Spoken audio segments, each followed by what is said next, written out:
Mungkin yang tadi, sebentar ini belum di-share, saya share-lah dulu.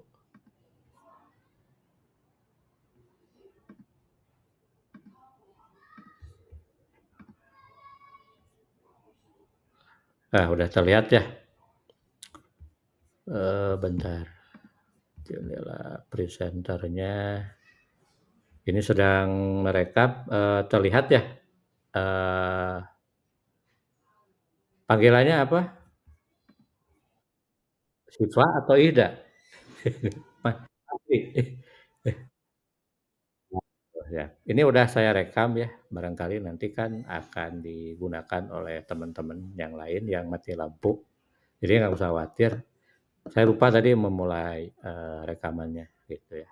Oke, bentar, suara saya udah terdengar dan mungkin gambar saya juga udah ada ya. Kita lanjut lagi ke pendahuluan. Tadi sebenarnya sudah dibahas terkait latar belakang, asal mulanya sejarah, algoritma ya tadi disampaikan, kemudian sekarang kita masuk ke awal konsep dan mungkin evolusi ya. Evolusi bagaimana, algoritma itu konsepnya seperti apa gitu ya. Nah jadi, perkembangannya dulu ya, perkembangan besar waktu sejarah algoritma itu, masuk waktu itu kan, abad ke-9 ya, berarti tahun 900-an. Nah, mulai muncul lagi sejarah besarnya itu di tahun 1936 ya. Jadi waktu itu ada seorang matematikawan, orang Inggris bernama Alan Turing namanya, Alan Turing ya. Jadi Alan Turing ini memperkenalkan konsep, namanya mesin Turing ya, bukan Turing yang jalan-jalan pakai motor ya. Ada mesin namanya mesin Turing. Nah, mesin Turing ini apa, yaitu dia itu, model model teoritis yang, mesinnya itu bisa mensimulasi logika algoritma apapun ya, menggunakan instruksi-instruksi yang sederhana. Nah, namanya itu mesin Turing. Dari mesin Turing lah itu, makanya itu menjadi pondasi teori, apa ya, teori komputer atau teori komputasi modern saat ini. Jadi awalnya dari mesin Turing tadi ya, makanya penciptanya namanya Alan Turing. Nah, dari komputasi modern ini membuka jalan bagi pengembangan, komputer elektronik ya, komputer-komputer yang ada sekarang. Nah, mesin Turing ini bisa apa ya, menunjukkan bahwa segala hitung-hitungan itu bisa didefinisikan secara logis dan bisa dipecahkan menggunakan algoritma, asalkan punya, tadi ya, kapabilitas mesin yang cukup. Nah, jadi disitulah momen yang paling penting sehingga algoritma ini bertransformasi menjadi alat matematika yang menjadi prinsip dalam ilmu komputer saat ini, gitu ya. Penerapan awalnya itu ya, penerapan awal ya, coba lihat itu kan ada ya, itu, eee, pada saat setelah konsep algoritma ini berintegrasi dengan teori komputer atau teori komputasi. Nah, sehingga aplikasi-aplikasinya itu mulai, menyebar, menyentuh ke berbagai bidang. Nah, ada, berbagai bidang namanya kriptografi, ada bidang pemrosesan data, astronomi gitu. Nah, kalau kriptografi itu apa?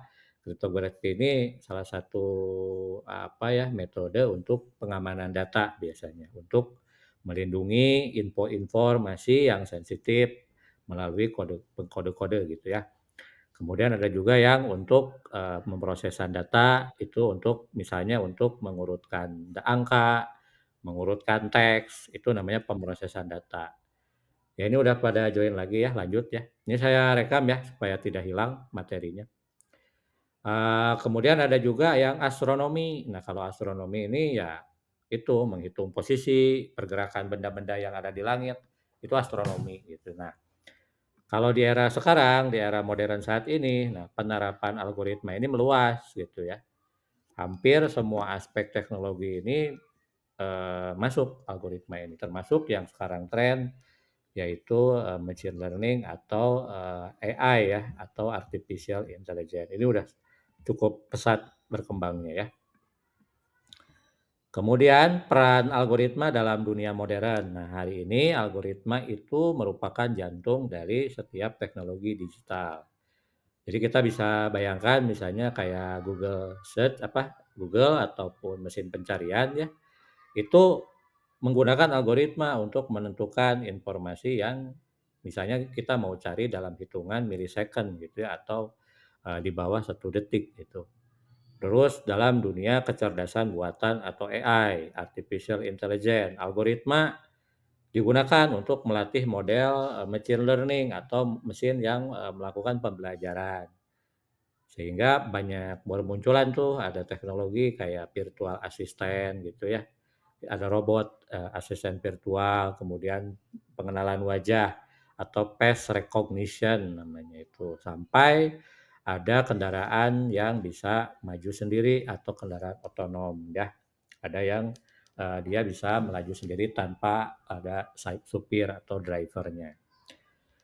Kemudian algoritma juga menjadi, pendukung, misalnya, untuk mengambil keputusan di berbagai, bidang atau sektor, kesehatan, keuangan, kemudian mengoptimalkan logistik ya, di industri gitu ya, itu bisa menggunakan algoritma. Jadi alat bantu yang, sangat sangat diperlukan saat ini. Jadi intinya sebagai pendahuluan dengan memahami asal-usul tadi ya, perkembangan algoritma, jadi kita bisa melihat konsepnya secara sederhana bahwa algoritma ini adalah langkah terstruktur yang sangat berkembang dari sejarah dulu menjadi prinsip dasar untuk teknologi modern saat ini. Dari tadi siapa namanya? Al-Khwarizmi sampai Alan Turing gitu ya, di tahun 1936, Al-Khwarizmi abad ke-19, abad 9 maaf. Sejarah algoritma menunjukkan ini bahwa kita ada inovasi yang revolusioner, yaitu bagaimana inovasi intelektual manusia atau kecerdasan manusia mampu mengubah dunia. Nah, jadi ini jadi mengingat kita betapa pentingnya kita memahami algoritma sebagai dasar perjalanan di dunia informatika ya. Ini makanya, dikuasai betul kalau bisa, karena kuncinya itu ada di sini.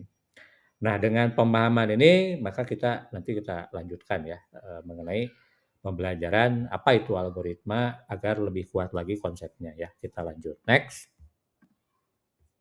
Sudah terlihat slide keduanya? Ada ya? Ada ya? Oke. Lihat, ada ya? Apa itu algoritma? Benar ya? Oke, siap. Kita lanjutkan ya, lanjut kita akan lanjutkan ke dalam topik yang menjadi inti dari pemrograman ya. Inti dari pemrograman itu yaitu algoritma ini gitu ya. Jadi, eee, di sini kita akan bahas definisinya apa, kemudian sifat-sifatnya apa, utamanya yang sifat-sifat utama ya, dan alasan mengapa algoritma ini penting dan menjadi dasar dan tujuan dari mata kuliah, ini gitu ya. Sekarang dari definisinya, apa itu algoritma? Algoritma secara sederhana adalah, prosedur atau urutan-urutan langkah-langkah yang terdefinisi dengan baik untuk menyelesaikan suatu tugas atau masalah.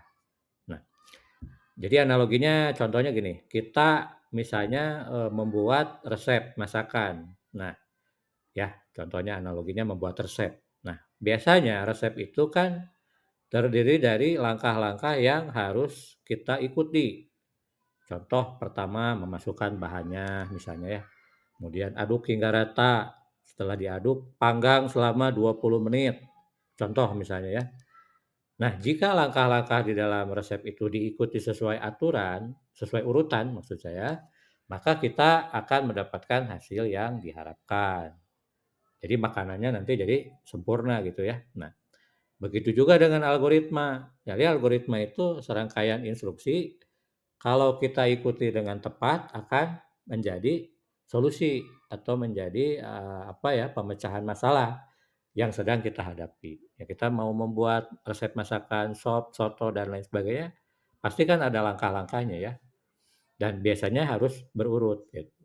Nah, jadi itu, secara definisi secara sederhana gitu ya, dari algoritma. Jadi adalah step-step atau prosedur, urutan langkah-langkah untuk menyelesaikan suatu tugas. Lanjut kita ke, sifat-sifat dari algoritma gitu ya. Nah, ada beberapa sifat utama yang harus dimiliki algoritma supaya algoritma ini berfungsi dengan baik. Yang pertama adalah finite atau terbatas. Kalau lawan dari, finite adalah infinite atau tidak terbatas. Nah, jadi algoritma itu ada batasannya.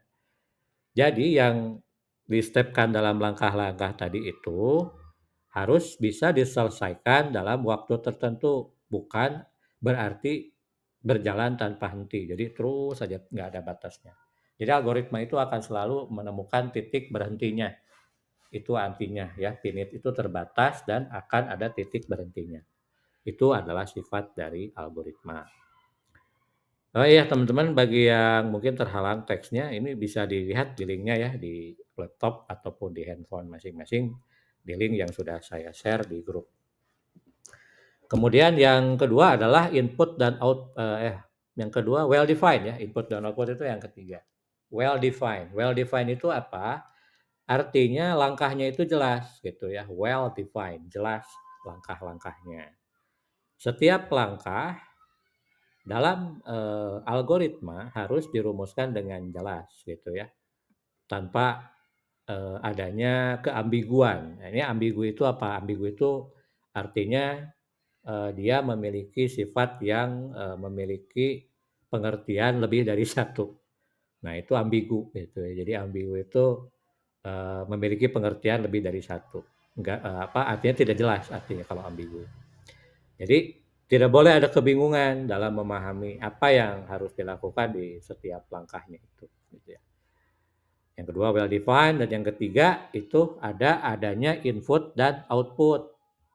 Nah, algoritma itu harus ada inputannya, ya itu input itu apa? Input itu dan data awal yang dibutuhkan sebelum memulai sebuah proses. Jadi selain itu, setelah diinputkan, dimasukkan ke dalam proses, lalu akan menghasilkan output. Nah, dan output itulah nanti adalah hasil akhir dari setelah semua langkah itu dijalankan. Terus yang selanjutnya setelah input dan output adalah efisien. Algoritma yang baik harus mampu menyelesaikan tugas dengan efisien. Ya, efisien ini dalam hal apa? Dalam hal waktunya dan juga dalam hal menggunakan sumber dayanya. Nah, ini efisiensi ini penting, terutama saat bekerja dengan data yang banyak gitu ya, besar dan juga dengan, masalah yang sangat kompleks. Ya, ini, perhatikan efisiensinya dalam hal waktunya dan juga dalam hal, sumber dayanya atau resource yang diperlukannya. Kemudian lanjut ke mengapa algoritma itu penting. Nah, setelah tadi ada definisinya, setelah ada sifat-sifatnya, tadi ya ada 4, finite, well defined, input, output, dan efisien. Selanjutnya adalah mengapa algoritma ini penting. Pertama adalah karena algoritma dasar dari pemrograman komputer. Algoritma ini adalah fondasi utama dalam pemrograman. Sebelum seorang programmer menulis kode dalam bahasa pemrograman, nah, kita harus memahami yang namanya logika algoritma di balik itu gitu. Pasti ada logika yang berjalan yang dijalankan oleh programmer tersebut.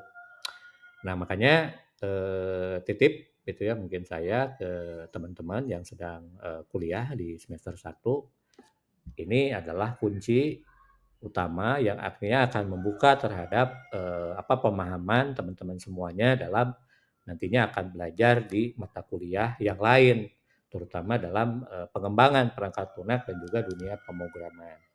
Jadi titip ini, bisa dipelajari untuk semuanya. Kemudian mengapa penting, yaitu yang lainnya adalah algoritma membantu memecahkan masalah secara terstruktur dan sistematis. Jadi dengan algoritma yang rumit masalahnya itu bisa dipecah menjadi langkah-langkah yang nantinya akan dipecah menjadi langkah-langkah kecil. Supaya apa? Supaya lebih mudah dikelola. Ya, bayangkan kalau tanpa algoritma ya, menyelesaikan masalah dalam dunia komputer itu akan menjadi sangat sulit dan, tidak terorganisir gitu ya, jadi acak-acakan gitu ya. Nah itu, jadi dengan adanya, dengan adanya, alasan tadi, mudah-mudahan nanti ini bisa menjadi, perhatian bagi teman-teman semuanya untuk, nanti mempelajari algoritma ini dengan serius.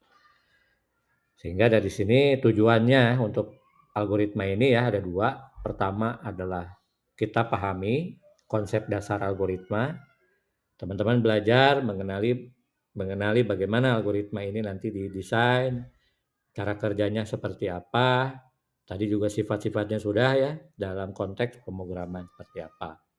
Dan yang terakhir yaitu tujuan dari mata kuliah ini supaya, teman-teman semua bisa menerapkannya gitu ya. Jadi jangan hanya sampai memahami teorinya, nanti juga kita bisa fokus bagaimana menerapkan algoritma dan pemrogramannya.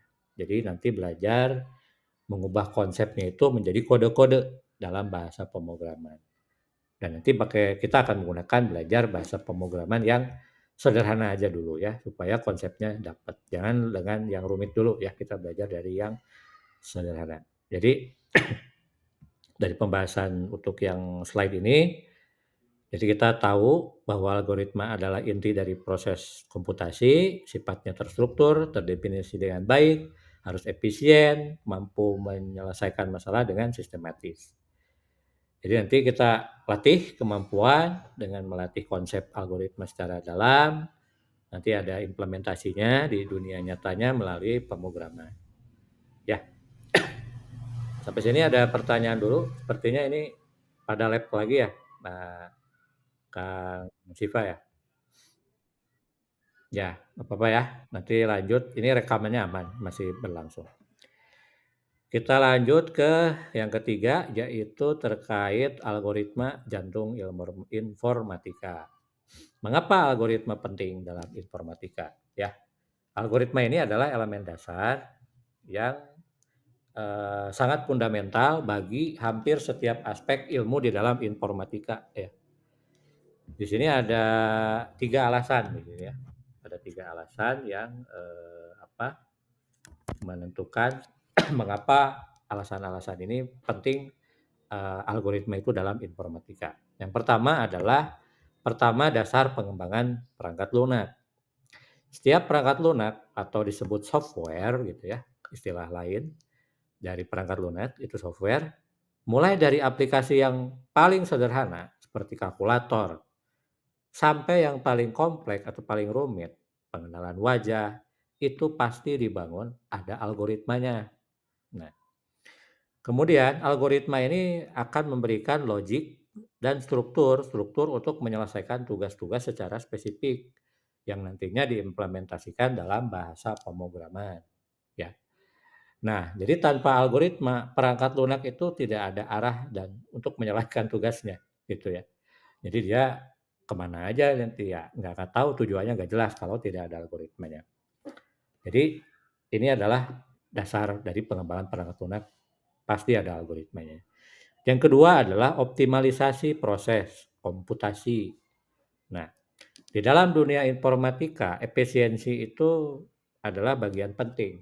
Algoritma nanti akan bisa mengoptimalkan seberapa besar kita menggunakan sumber daya komputasi atau resource yang ada di dalam komputer. Berapa lama waktunya yang diperlukan, berapa lama misalnya memori, berapa besar memori dan CPU yang dihabiskan untuk melakukan proses tersebut. Nah, nanti algoritma aja nanti yang bisa dilakukan untuk mengoptimalisasi tadi. Misalnya dengan algoritma yang baik, kita bisa mengolah data dalam waktu bisa lebih cepat atau dengan resource yang lebih sedikit gitu ya. Nah, jadi algoritma nanti memainkan peranan penting di dalam melakukan pemrosesan tersebut. Yang ketiga adalah kontribusi pada efisiensi program. Kalau algoritmanya didesain dengan baik, maka nanti programnya juga akan lebih efisien. Artinya program jalannya lebih cepat, memorinya lebih dikit yang dikonsumsi dan bisa menghandle data yang besar gitu ya. Misalnya, ada algoritma, pencarian misalnya ya, ada 2 pencarian nih, namanya itu pencarian biner dan linear misalnya. Nah, nanti dibandingkan mana yang lebih efisien. Ketika kita bekerja dengan data dan jumlah besar, nanti algoritma yang dipilihlah yang, dirasakan lebih cepat eksekusinya dan juga lebih sedikit penggunaan memori dan, CPU yang digunakan. Itu contohnya ya. Beberapa contoh penggunaan algoritma ya, ini di sini ada 3 gitu ya. Ada beberapa contoh kayak pengurutan data atau sorting. Nah, algoritma sorting ini sering digunakan untuk mengatur urutan-urutan data dalam urutan tertentu. Ada misalnya mengurut ascending istilahnya ya, secara naik dari yang kecil ke besar. Ada juga descending yang dari besar ke kecil. Macam-macam ya sort, nanti kita akan belajar di pertemuan berikutnya, ada bubble sort, quick sort, dan merge sort. Misalnya ada 1.000 data gitu ya, kita mau mengurutkan berdasarkan nama dan tanggal. Nah, tanpa algoritma sorting yang efisien, maka tugas untuk mengurutkan ini perlu waktu sangat lama. Makanya ini ada algoritma untuk mengurutkan tadi. Kemudian ada lagi algoritma pencarian data atau searching. Nah, pencarian data ini tugas yang umum. Misalnya mencari kata kunci dalam dokumen, mencari produk di toko online. Ini sering digunakan searching juga ya. Contoh jenis algoritma pencarian ada linear search, ada binary search. Ini nanti kita belajar lagi di pertemuan berikutnya. Kita akan bisa menemukan data yang kita cari dengan cepat. Contoh lagi, kita misalnya mengetikkan sesuatu di Google, sesuatu di ChatGPT, pencarian itu nanti akan bekerja di balik itu ya, di back end, di balik layar, memberikan hasil yang tepat atau relevan berhubungan dalam hitungan detik ataupun di bawah 1 detik kadang-kadang. Nah, yang terakhir adalah contohnya kriptografi. Nah, di era digital sekarang, keamanan atau security di informasi itu prioritas utama. Algoritma kriptografi ini digunakan untuk mengenkripsi atau membungkus data-data yang polos menjadi bentuk-bentuk yang terenkrip atau disamarkan. Sehingga pihak-pihak yang tidak berwenang akan mengakses informasi itu tidak dapat mengakses secara penuh supaya menjadi aman bagi pemilik data tersebut. Namanya kriptografi, jadi mengenkrip data gitu ya dalam bentuk format lain. Macam-macam ya kalau algoritma kriptografi, contohnya ada AES ya, Advanced Encryption Standard, ada juga RSA. Nanti mungkin ada masanya teman-teman akan belajar mengenai kriptografi. Contoh misalnya kita transaksi online kartu kredit. Nah, kartu kredit itu karena ada uang di sana maka dilindungi oleh algoritma enkripsi. Kenapa kalau tidak dilindungi dengan enkripsi? Itu dengan adanya perlindungan enkripsi sehingga tidak dapat diakses oleh pihak yang tidak berwenang. Kalau tidak dienkrip itu mudah dibobol gitu ya, karena polos. Nah, melihat dari contoh tersebut, kita bisa pahami kalau algoritma itu adalah jantung dari ilmu informatika, karena jantung itu kan memompa darah ya untuk mendukung hidup manusia gitu ya, jantung. Jadi si algoritma ini memompa logika efisiensi dalam teknologi yang kita gunakan. Tanpa algoritma nggak akan ada tuh program, tidak ada aplikasi, tidak ada sistem komputer yang bisa berjalan. Jadi kalau kita paham konsepnya, kita bisa belajar bagaimana menyelesaikan masalah secara efektif dan juga bagaimana menciptakan solusi yang efisien dan inovatif. Ya, ini terkait mengapa algoritma disebut sebagai jantung dari ilmu informatika. Sampai sini ada yang ditanyakan dulu? Sudah cukup? Siap. Kita lanjutkan lagi terkait mekanisme ya, mekanisme. Mekanisme itu cara kerja ya, bagaimana dia bekerja gitu. Yang pertama, alur mekanisme algoritma ini ya, pertama yaitu input atau data dimasukkan ke sistem. Ya, tahap pertama memasukkan data yang diperlukan untuk menjalankan. Ya datanya macam-macam, bisa angka, bisa teks, atau mungkin bentuk lain informasi yang kompleks, gambar, video, itu adalah inputan. Secara analoginya kita bisa bayangkan kita misalnya membuat jus. Ketika membuat jus, berarti kita harus ada buahnya, terus harus ada airnya. Nah, buah dan air itu adalah input yang kita masukkan ke dalam blender ya. Nah, di dalam sistem komputer, input itu biasanya diterima melalui perangkat. Nah, nanti perangkatnya kalau dalam komputer input itu ada hardware namanya keyboard, mouse, sensor itu input gitu ya. Kemudian yang kedua adalah adanya proses. Algoritma dijalankan untuk memproses data atau inputan tadi. Jadi setelah menerima input, algoritma bekerja untuk memproses data. Nah, pada tahap itulah langkah-langkah dalam algoritma dijalankan secara berurutan sesuai instruksi tadi gitu ya. Nah, kalau dalam jus tadi ya gitu ya, kan tadi ada inputnya buah dan air. Proses ini adalah ketika blender bekerja untuk mencampur bahan-bahan itu tadi menjadi minuman jus. Nah, jadi kalau dalam komputer blender ini adalah perangkat keras seperti CPU atau Central Processing Unit-nya. Itu adalah prosesnya atau prosesor ya. Makanya disebutnya CPU atau Central Processing Unit. Kemudian contohnya lagi misalnya jika kita punya data angka yang perlu diurutkan. Algoritma sorting atau mengurutkan tadi akan bekerja untuk mengatur supaya nanti di komputer itu tampil angkanya tersebut berurutan sesuai urutan yang diinginkan. Dan yang ketiga yaitu output, hasil yang dihasilkan dari proses algoritma. Nah, tahap terakhir itu hasil akhirnya apa gitu ya. Setelah diinput, masuk di proses, ada hasil akhirnya dari proses tersebut namanya output. Outputnya nanti bisa berupa laporan, grafik, hasil perhitungannya, misalnya 1 tambah 1 berapa, itu kan nanti ada hasil akhir, itu output. 1 tambah 1 sama dengan 2, nah 2-nya ini adalah output.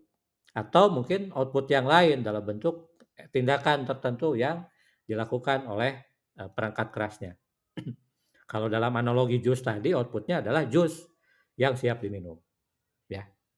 Nah, di dalam komputer outputnya bisa di layar monitor, bisa dicetak di kertas, atau mungkin di-sharing ke perangkat lain, ke handphone, ke laptop lain, ataupun ke hard disk atau media penyimpanan lain. Itu adalah output, gitu ya. Jadi itulah alur mekanisme dari algoritma. Kemudian ada komponen pemroses, ya. Selanjutnya kita akan bahas komponennya. Ini ada yang kedua sebelah kanan adalah komponen pemroses.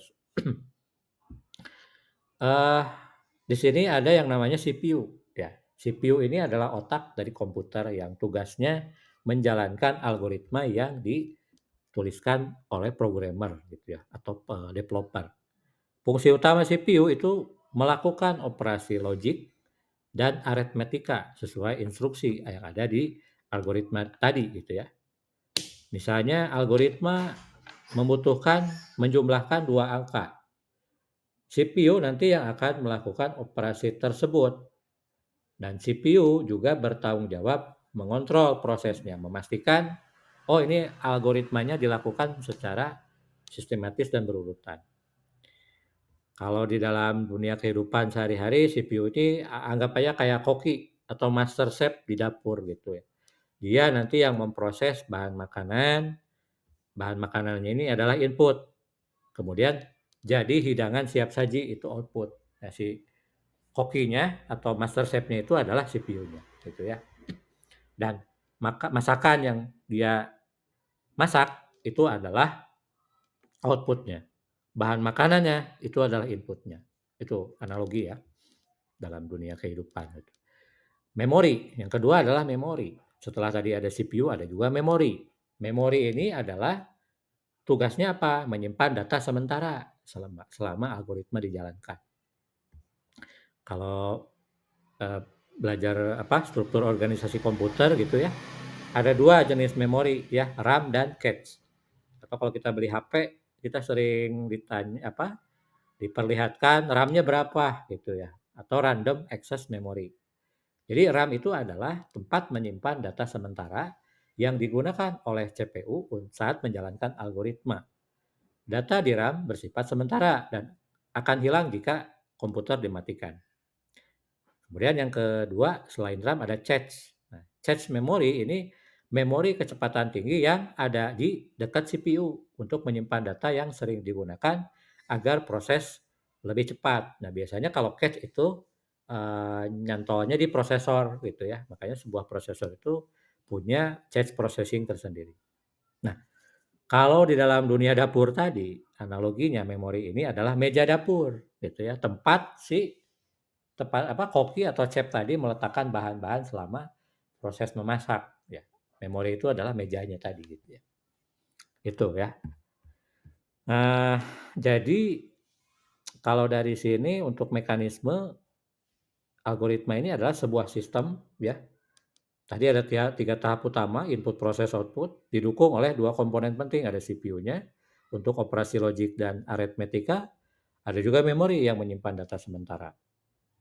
Jadi dari sini kita paham bagaimana mekanisme itu bekerja, kita bisa memahami bagaimana komputer bisa mampu menyelesaikan tugasnya, mulai tadi ya perhitungan yang simple, sederhana, sampai yang data yang sangat besar dengan waktu yang singkat. Gitu. Next. Nah, di sini ada 2 hal ya, belajar memprogram dan belajar bahasa pemrograman ya. Silakan kalau ada tanya langsung aja ya.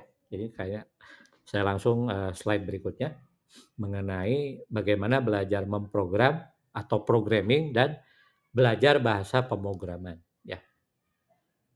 Ini ada perbedaan. Ada yang pertama adalah belajar memprogram. Nah, kalau belajar memprogram ini artinya lebih dari sekedar kita menuliskan coding atau kode pemrograman. Belajar memprogram itu bagaimana kita bisa memahami logika dan struktur untuk pemecahan masalah. Jadi fokus utama dalam belajar memprogram atau belajar programming itu bagaimana kita bisa menganalisis masalah dan menyusun solusi dalam bentuk langkah-langkah yang sistematis.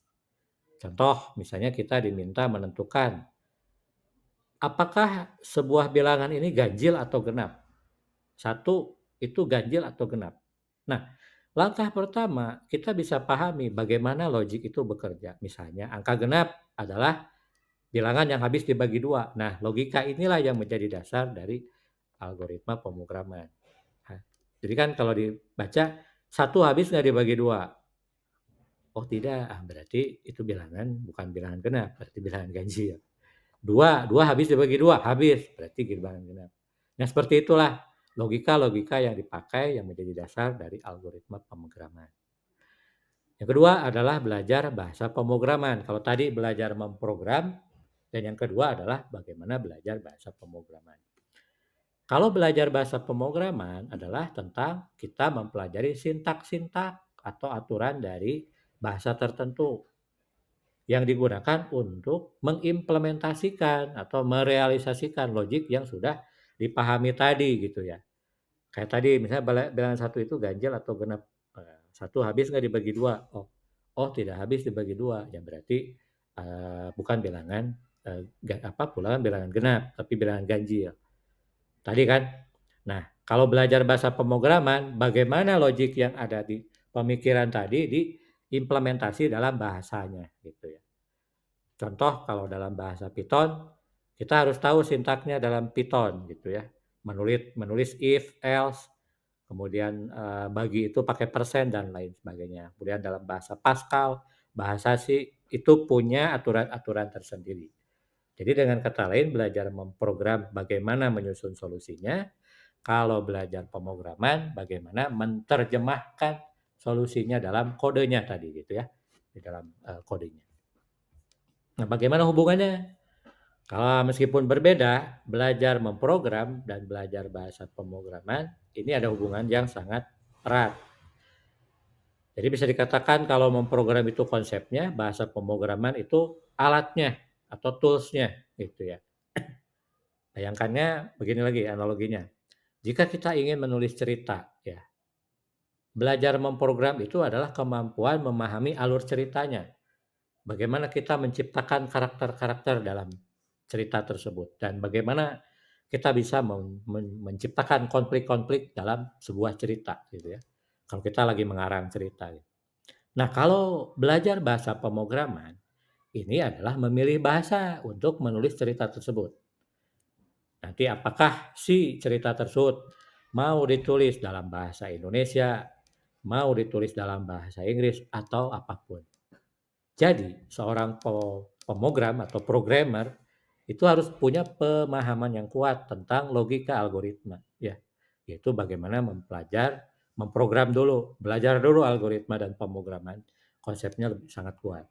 Sebelum nanti memilih mau pakai bahasa pemrograman apa, itu ya bedanya. Jadi untuk, ini kita harus menguasai kedua aspek tadi, bagaimana belajar memprogramnya, dan yang kedua adalah bagaimana belajar bahasa pemrograman, gitu ya. Keduanya saling melengkapi, memiliki hubungan,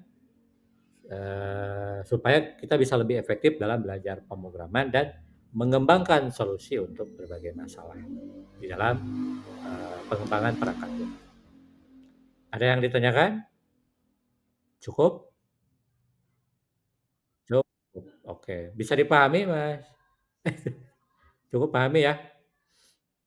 Siap. Langsung ke notasi algoritma. Nah, mengapa ada notasi algoritma? Jadi, notasi itu adalah simbol-simbol ya. Jadi, eee, yang pertama yaitu supaya mempermudah algoritma tanpa kita harus menguasai atau mempelajari bahasa pemrograman tertentu. Nah, salah satu hambatan bagi seorang pemula atau yang baru belajar adalah sintak yang kompleks dari berbagai bahasa pemrograman ya. Nah, makanya ada aturan notasi yang independen yang tidak terikat oleh bahasa tertentu. Jadi algoritma pemrograman itu punya punya sendiri yang independen. Jadi nanti kita fokus pada logika dan langkah-langkah dalam menyelesaikan masalah, tanpa harus, "Oh ini harus dalam bahasa Pascal, oh ini dalam bahasa C," atau bahasa apapun gitu ya. Jadi kita di awal sudah perlu mempelajari Python, Java, C++ untuk memahami bagaimana sebuah algoritma itu bekerja. Jadi kita cukup baca notasinya aja. Nah, nanti notasinya ada dalam 2 bentuk, ada yang berbentuk pseudocode, ada juga ada yang dalam bentuk flowchart. Nanti, di pertemuan berikutnya kita akan lebih banyak, membaca pseudocode dan juga flowchart. Yang kedua adalah memungkinkan implementasi algoritma di berbagai platform dan mesin. Nah, jadi nanti notasi yang independen tadi memastikan algoritma yang sama, karena tadi kan independen kan, bisa diterapkan, diaplikasikan di berbagai platform. Mau itu web, mau itu desktop, mau itu mobile, dengan mesin yang berbeda, mau itu Android, mau itu iOS, mau bahasa pemrogramannya beda-beda apapun, itu kan notasinya independen. Itu nanti akan mengikuti kaidah yang sudah ada di dalam notasi algoritma pemrograman. Algoritma pencarian misalnya nih contohnya. Kalau dirancang dengan notasi yang independen, akan diterjemahkan ke dalam bahasa Python, dalam project web misalnya, atau dalam C, ya algoritma pencariannya tetap begitu. Aslinya tidak akan berubah. Sehingga keuntungannya ini nanti fleksibel dan juga bisa di-porting atau diterapkan dalam, berbagai, bahasa pemrograman. Ya, eee, mungkin nanti contohnya di next-nya ya, pseudocode itu akan, saya sampaikan di pertemuan berikut. Intinya pseudocode itu adalah cara menuliskan algoritma dalam bentuk yang mirip dengan bahasa manusia, tapi tetap terstruktur seperti kode pemrograman gitu ya. Nanti ada contohnya di pertemuan berikutnya. Nanti keuntungannya tadi karena bahasanya bahasa manusia, jadi mudah dipahami baik pemula ataupun yang baru belajar menjadi programmer gitu ya. Kemudian yang kedua ada flowchart. Kalau flowchart itu adalah gambar visual dari langkah-langkah algoritma. Nanti ada diagram flowchart namanya. Ada simbol-simbolnya. Nah, nanti setiap simbol tadi ada langkah-langkah yang digambarkan, ada yang persegi panjang, nanti itu ada yang belah ketupat, ada yang bentuknya opal, lingkaran oval itu ya, awal akhir itu nanti ada kita pelajari gitu ya. Jadi dengan adanya pseudocode, flowchart, nanti kita bisa lebih mudah bagaimana alur logika dari sebuah algoritma dan bagaimana langkah-langkahnya, gitu ya. Next, ini sudah. Nah, terakhir ini adalah pemrograman prosedural ya. Nah, apa itu pemrograman prosedural? Kalau pemrograman itu ya sekarang udah berkembang banyak ya. Ada pemrograman orientasi objek, kemudian pemrograman kecerdasan buatan dan lain-lain ya. Nah, kita akan belajar yang sederhana dulu, yaitu adalah pemrograman prosedural supaya konsep awal karena ini masih semester 1, kita belajar dari yang prosedural dulu ya. Nah, kalau pemrograman prosedural itu mengutamakan pembagian tugas dalam bentuk fungsi-fungsi atau prosedur. Jadi nanti ada di dalamnya itu ada fungsi atau function nyebutnya ya atau prosedur. Jadi nanti masalah besar dipecah menjadi masalah-masalah kecil. Masalah kecilnya itu nanti ditampung dalam fungsi-fungsi yang ada di dalam kode pemrogramannya atau kode algoritmanya. Gitu ya. Nanti di setiap tugas tadi ada fungsinya atau prosedurnya, itu blok-blok terpisah untuk menjalankan tugas tertentu. Nah, jadi paradigma seperti itu supaya programmer bisa lebih fokus dalam satu bagian dari masalah, dalam satu waktu, sehingga nanti lebih mudah dipahami, lebih mudah di-testing, dan lebih mudah di-maintain gitu ya, atau dipelihara untuk pengembangan ke depan ya. Contoh misalnya kita akan membuat program untuk menghitung luas persegi panjang ya. Berarti kita akan kita pecah ada satu fungsi untuk menghitung luas dan satu lagi fungsi untuk menginputkan datanya. Jadi nanti dipecah. Oh, fungsi yang di atas menginputkan datanya dulu, fungsi yang kedua untuk menghitung luasnya dan fungsi yang terakhir adalah untuk menampilkan hasilnya. Jadi dipecah menjadi 3 bagian fungsi itu. Itu prosedural ya. Apa ciri-cirinya? Ciri-cirinya yang pertama step by step atau langkah demi langkah. Jadi pemrograman prosedural ini akan mengikuti pendekatan instruksi yang terurut ya. Artinya kodenya itu dieksekusi step by step sesuai urutan. Sehingga nanti kodenya itu mudah dipahami setiap langkahnya. Tadi ya menghitung luas. Nah, itu menghitung luas berarti kan pertama diinputkan dulu panjang dan lebarnya berapa. Nggak mungkin kan langsung dihitung luasnya. Emang berapa panjang dan lebarnya? Belum ditanya dulu, diinput dulu dong. Nah, gitu ya. Kemudian panjang dan lebarnya diapain? Dikalikan panjang dan lebarnya. Setelah dikalikan panjang dan lebarnya diapain? Dicetak hasilnya. Jadi prosesnya input, tahapannya ya, input panjang dan lebarnya, diprosesnya itu kali panjang dan lebarnya, outputnya adalah dicetak hasilnya. Ya, itu step by step. Jadi prosedural itu step by step, harus berurut. Kemudian yang kedua adalah fokus pada fungsi atau subrutin. Subrutin itu prosedur ya, istilah lain dari prosedur. Makanya disebutnya pemrograman prosedural. Pemrograman prosedural ini menekankan penggunaan fungsi dan subrutin untuk mencegah tugas menjadi bagian-bagian kecil. Jadi nanti fungsi tadi akan mengorganisasi kode sehingga lebih modular, istilahnya modular atau dipecah menjadi berbagai modular. Keuntungannya apa? Fungsinya itu kalau ada yang sama itu bisa dipanggil berkali-kali gitu ya. Jadi kita tidak perlu kopas. Istilah zaman sekarang kan kopas ya. Copy lagi kodenya padahal kodenya itu misalnya udah 100 baris.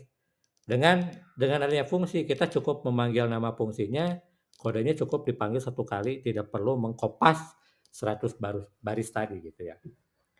Terus keuntungan lain mempermudah kalau ada fixing atau perbaikan dari kode gitu ya. Setiap fungsi jadi nanti bisa dites atau diuji dan juga dimodifikasi secara independen di fungsi tersebut. Ya, misalnya tadi ya luas persegi panjang fungsinya, fungsi luas persegi yang panjang. Nah, si fungsi luas persegi panjang tersebut kalau kita sudah punya, ini bisa digunakan di aplikasi lain. Seandainya ada aplikasi lain yang memerlukan menulis ulang, kode untuk memproses, luas persegi panjang. Jadi cukup dipanggil dari fungsi tadi. Dan yang ketiga, struktur yang terorganisasi. Kode biasanya di dalam pemrograman prosedural itu ditulisnya strukturnya jelas, blok kodenya ada, awalnya apa, akhirnya ada. Kemudian ada pernyataan-pernyataan nanti ya jika maka atau if then else. Kemudian ada pengulangan dan juga ada pemanggilan fungsi. Nanti di pertemuan berikutnya akan ada terkait dasar-dasar algoritma. Jadi nanti strukturnya itu membuat alur programnya lebih mudah diikuti dan dipahami. Contoh yang prosedural ini ada bahasa C, ya, yang paling terkenal itu bahasa C. Ada contoh-contohnya nanti. Kemudian ada Pascal gitu ya. Ada contohnya juga. Ini di next pertemuan. Kemudian ada juga yang lain-lainnya, Python misalnya ya. Kalau Python biasanya untuk yang object oriented. Nah, karena kita belum belajar yang objek, kita akan gunakan dulu yang prosedural dulu ya. Walaupun memang Python juga bisa untuk yang prosedural gitu ya. Bisa untuk prosedural juga. Kalau yang simpelnya pemrograman prosedural ini diharapkan mudah dipelajari, modular dan efisien dan untuk masalah-masalah yang sederhana ya. Jadi demikian pemrograman prosedural. Saya harap ini bisa pemahamannya jelas gitu ya. Jika ada pertanyaan silahkan, ini sudah di akhir dari materi. Apakah sudah cukup?